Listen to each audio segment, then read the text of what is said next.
কিছু মানুষ বসে আছে, সামনে আছে টাটকা তরতাজা গোশত, একদম ধোঁয়া উঠতেছে, একদম মনে করেন ওই কালা ভুনার মতো। আর পাশে রাখা আছে পচা নোংরা আবর্জনাময় গোশত। এই মানুষগুলো ভালো গোশত খাচ্ছে না, এই মানুষগুলো পচা গোশতগুলোই খাচ্ছে, দুর্গন্ধযুক্ত। নবীজি বললেন এরা কারা? নবী সাল্লাল্লাহু আলাইহি ওয়াসাল্লামকে বলা হচ্ছে এরা আপনার উম্মতের সেই সব ব্যক্তি যারা বিবাহিত, ভালো করে শোনেন, এরা আপনার উম্মতের সেই সব ব্যক্তি যারা বিবাহ বহির্ভূত সম্পর্ক করেছে। মানে বিয়ে করার পরেও, বাসায় স্ত্রী থাকার পরেও বাইরে জেনা করেছে, বাসায় স্বামী থাকার পরেও বাইরে জেনা করেছে।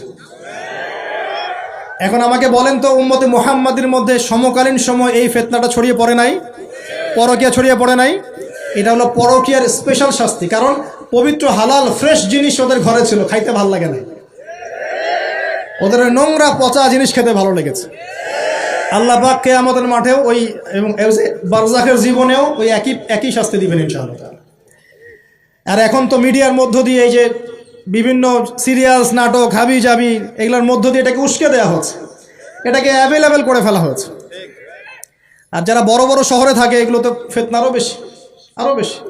আল্লাহ পাক আমাদের মা বোনদেরকে বোঝার তৌফিক দান করুন, আর আমাদের ভাইদেরকেও বোঝার তৌফিক দান করুন। আমাদের সবাইকে আল্লাহ পাক পরকীয়ার মতো নোংরা পাপ থেকে হেফাজত করুন, বিবাহ বহির্ভূত সম্পর্ক থেকে হেফাজত করুন।